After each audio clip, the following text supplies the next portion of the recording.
noite, voltei depois de mó tempão. Voltei 4 horas porque sim, 4 horas porque preciso. E voltei para falar de um livro muito interessante que eu li em janeiro, que é o Jeffrey Archer, As Trilhas da Glória. Eu queria falar para vocês que a primeira coisa que me chamou a atenção não foi o título e sim o autor. Porque um tempo atrás, andando pelos sebos no centro da cidade, eu encontrei um livro do Jeffrey Archer que chamava Caim e Abel. Ele é bem antigo, tanto que o Jeffrey Archer, que foi político e jornalista, hoje está saindo pela Bertrand Brasil, aqui no Brasil. E esse do Caim e Abel não é um título que foi trazido pela Bertrand Brasil. Eu não me lembro por qual editora saiu aqui no Brasil. Mas eu lembro que eu me apaixonei pela narrativa, pelo estilo da narrativa do Jeffrey Archer. E depois disso eu li mais 2 livros do Jeffrey, e assim, não que eles tenham sido ruins, mas eles não chegaram a ser iguais ao Caim e Abel, tá? Uma coisa. A segunda coisa, As Trilhas da Glória vem a ser um livro biográfico, que vai contar a história do George Mallory. George Mallory, que foi um britânico, alpinista, que subiu ao Everest em 1900, se eu não me engano, a primeira vez em 1919 ou 22. E ele subiu o Everest 2 vezes. Esse livro vem contar a história dele, desde o momento em que, sei lá, aos 6 anos de idade, ele descobriu que ele amava montanhas, amava escalar. Então, vem contar toda a trajetória dele, desde aquele momento em que ele viu a primeira montanha e escalou, até o momento em que ele morre escalando o Everest em 1924 pela face norte.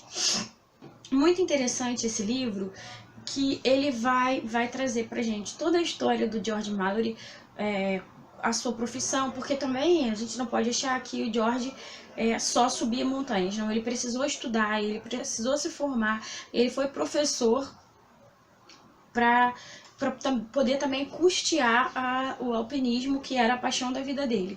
Ele casou com a Ruth, que foi uma companheira maravilhosa, e até o final de seus dias. E mesmo que ela soubesse que era muito perigoso, ela nunca pediu a ele que não fosse.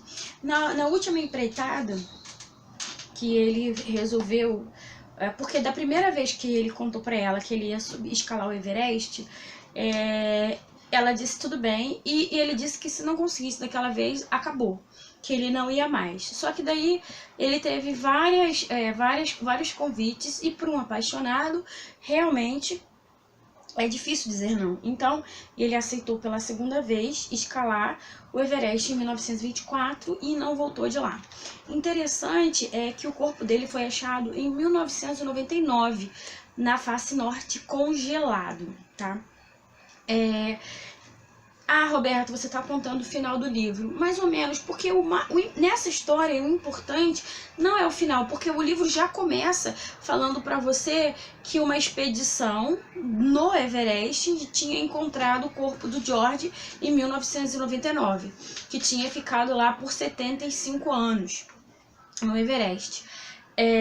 Muito interessante também a gente perceber coisas que talvez leigos como eu não tivesse a menor ideia de que o George foi um dos primeiros alpinistas que tentou fazer isso, quiçá tenha sido ele o primeiro a chegar ao pico do Everest.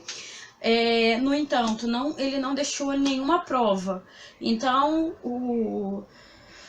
no livro dos recordes não é o nome dele que está. Eu não vou me lembrar o nome do cara que subiu, mas eu lembro que foi somente em 1953 que alguém conseguiu escalar ao Everest aos 8.280, 680 metros, não me lembro exatamente. O mais importante é contar a trajetória do George. É importante também contar as expedições, as pessoas ali locais que ajudavam para subir.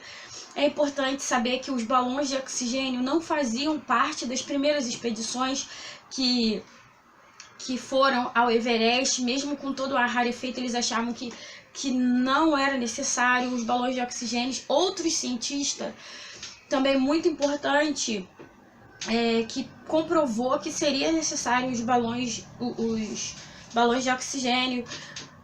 E assim, a história é muito interessante. O Jeffrey Archer é um excelente contador de histórias. Pra mim, o livro é fantástico. Roberta, mas você falou do Caim e Abel. Gente, Caim e Abel é um outro tipo de narrativa. E esse texto vem a ser um texto biográfico que o Jeffrey estudou ali a vida do George, e que vocês vão ficar, como eu, apaixonadas pelo alpinismo e pelo George Mallory. E aí a gente se descobre no universo da leitura e literatura, conhecendo outros mundos, que pra mim é a função da literatura na nossa vida. Eu vou ficando por aqui, porque eu tenho o objetivo de não fazer vídeos muito grandes, tá? Então, beijo, obrigada.